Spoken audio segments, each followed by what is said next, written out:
Welcome all to this meeting of the ESPO Management Committee.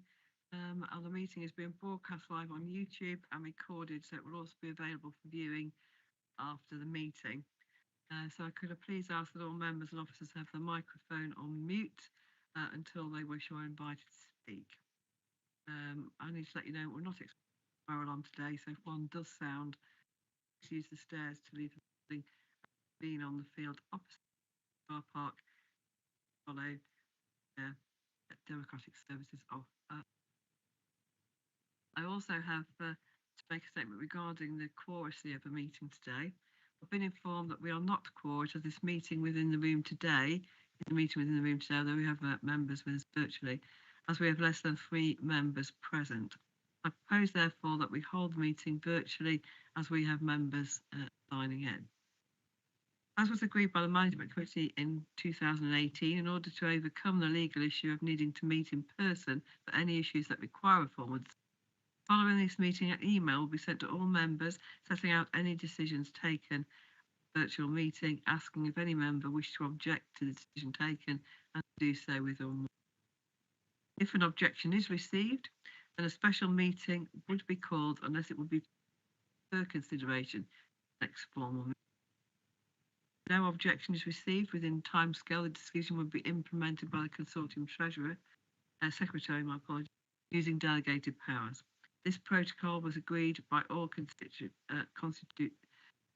bodies and is reflected in. And I do understand that our chairman for today has been detained in a traffic in a queue following a traffic accident. So I look forward to seeing him when he's able to. So if we can move on to the agenda, and I would just ask if for our apology.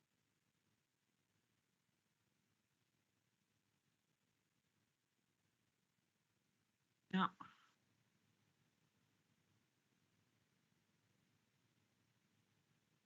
That Councillor Buckley, I remember sure actually so if we can then move to first item on the agenda, which is the minutes of the previous meeting, pages 3 to 6 of our agenda pack. That I move that the minutes of the meeting held on 13th of May 2024.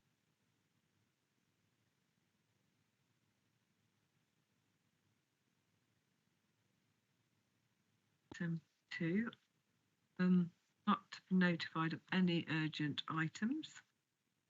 Item 3, declaration of interest in respect to items on the agenda. Do I have any declarations from me?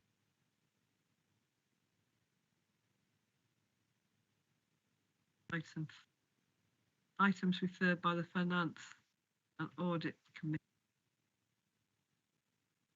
No specific items. On then to item 5, we have our first substantive item, which is the Chief Officer's update on pages 7 to 22. Agenda pack. I'll turn to Christine Smith, our Chief Officer, to introduce them. Thanks, Chair. Good morning, everybody. So this is one of the 2 reports I give each quarter. This was obviously in the public session. I'll start off by passing over to my colleague Gary, who will talk through the finances, then I'll talk to some of the operational progress and some of the people updates. Kick off. Don't mind, Gary? Thank you, Chris, and thank you, Chair. Okay, so in terms of the finance performance over the last 10 months, at the period 10 end position, we've achieved a surplus of 7.1 million, which is 0.3 million ahead of budget, which is really pleasing. Total sales to January 2025 was 74.6 million and 4 million behind budget, but only 1.1 million lower than last year.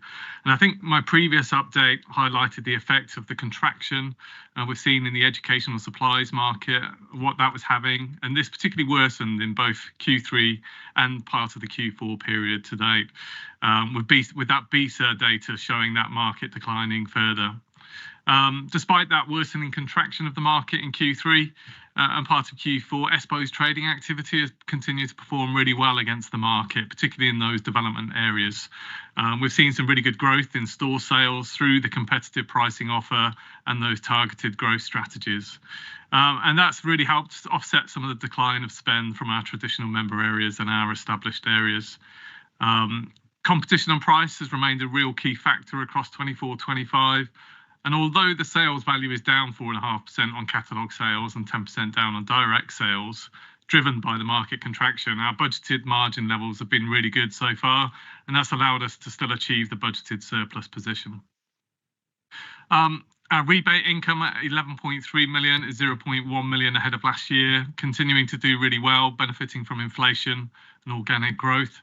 And that's delivered a total gross profit margin across all sectors of 29.9 million. That's 1 million worse than budget due to the lower stocks sales and lower stores margin levels driven by the contraction in the educational supplies market. On the cost side, our costs continue to be tightly controlled. So expenditure spend is 22.8 million year to date, which was 0.3 million better than budget. And that's been helping to offset the lower store sales seen this year. Cost savings have continued to come through from operational efficiencies across the business, vacancies and the lower pay award than was budgeted. So overall, we use expenditure as a percentage of sales KPI to ensure we're in line with our sales activity, and at 30.6%, it remains in line with our budgeted expectations. Moving on to our other businesses, ETL and Eduzone serving the private sector.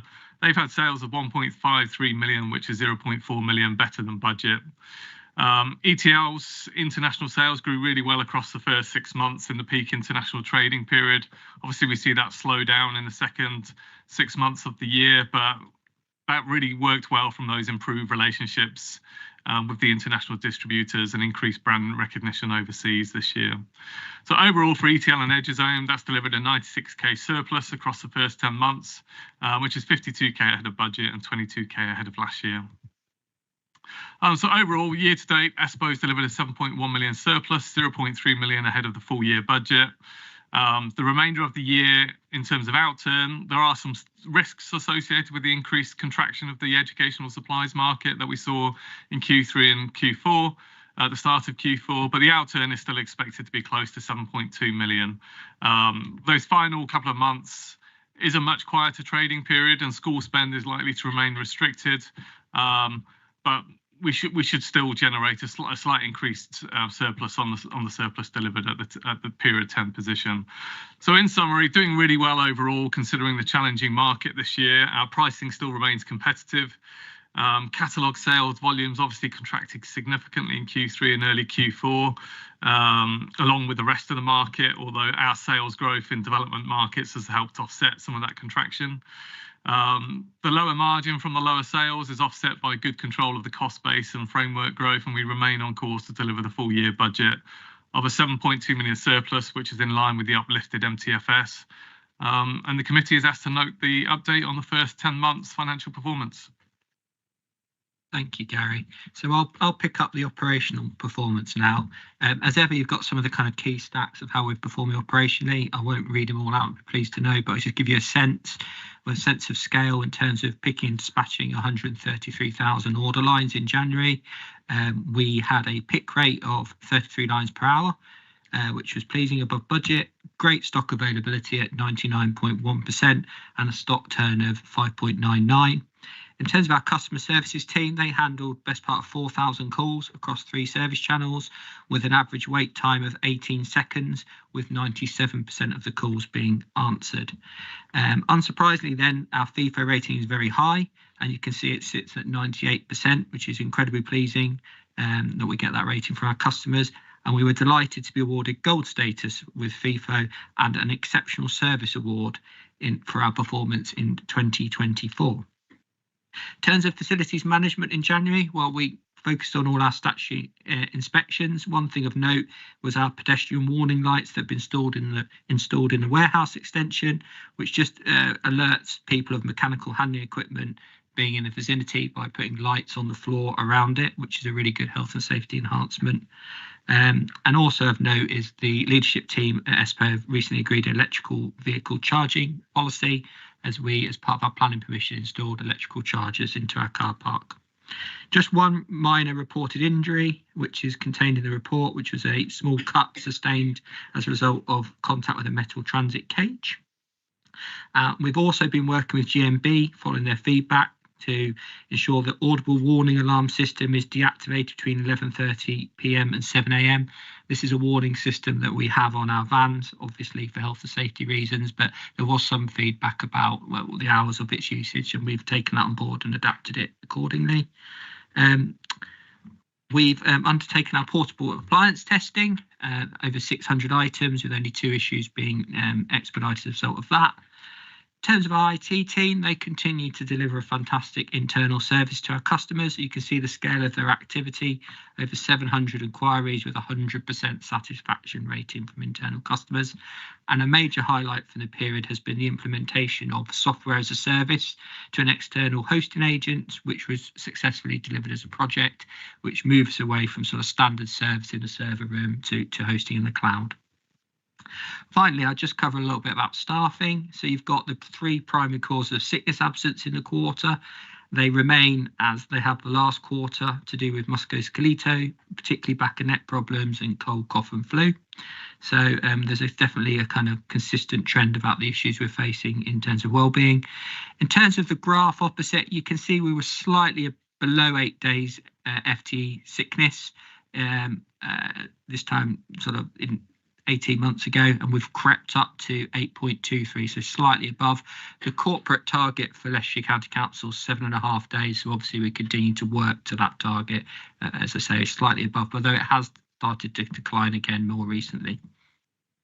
We've also looked at an essential development plan for our managers and inspiring managers over the coming months, which is a really positive thing to do in terms of developing our own people. And we've also, in terms of our wellbeing agenda, had flu vaccinations undertaken by the public health team on ESPO site, so we can capture some people who perhaps don't always get the opportunity. And we've also done some health MOTs offered to members of staff who want things like cholesterol and blood tests undertaken. So as ever, it's just recommended for the management committee to note the update provided on the actions and progress since the last update. And very finally, can I just also take the opportunity on behalf of the ESPO leadership team to express my thanks to all the long-serving members who I recognise won't be with us at the next management committee. So Mrs Wright, County Councillor, Councillor Butlins and Councillor Rawlins. So my sincere thanks for your time on the committee, and thanks for my leadership team as well. Thank you.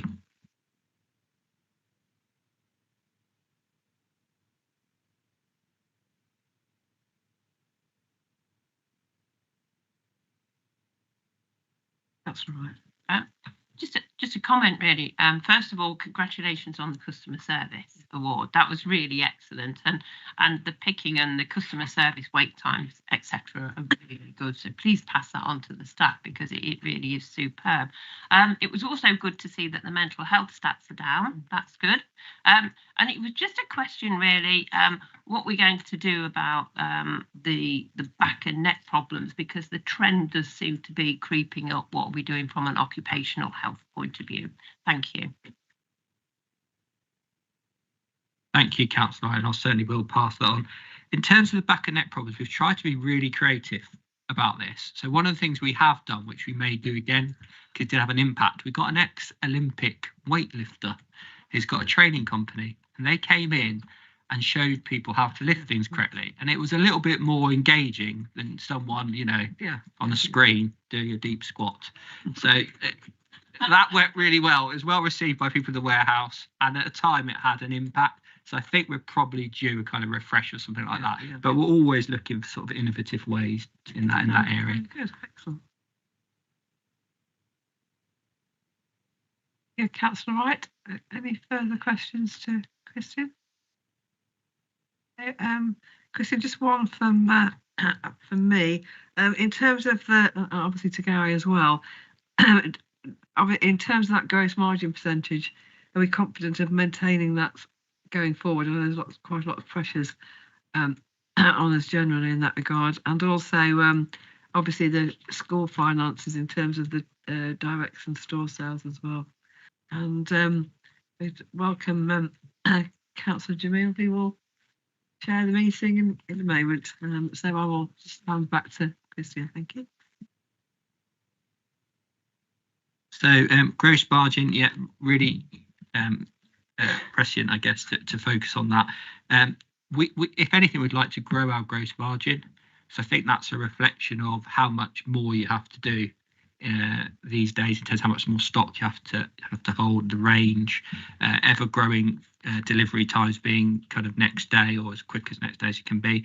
So I think there's been a balance for us between a kind of lots of inflationary pressures, wanting to be the anchor price in the market and wanting to see kind of gross margin drift up over time.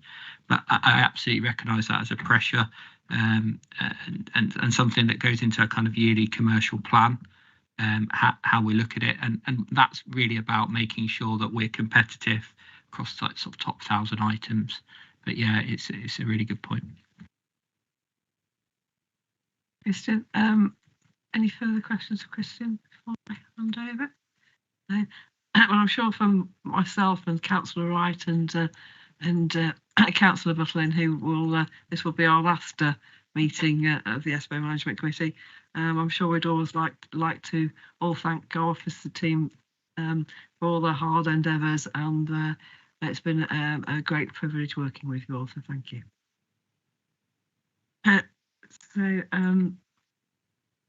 Yeah, we'll do the next item agenda, and Councillor Jim will then be able to take over. So I move at item 5 that the update provided on the actions and progress made since the last update in November be noted. We move to item 6, which I can confirm that the next meeting of the committee is scheduled to take place on the 18th of June 2025 at 10:30. Then item 7, urgent items. As I previously stated, there are no urgent items. So at item 8, we have exclusion of the press and public.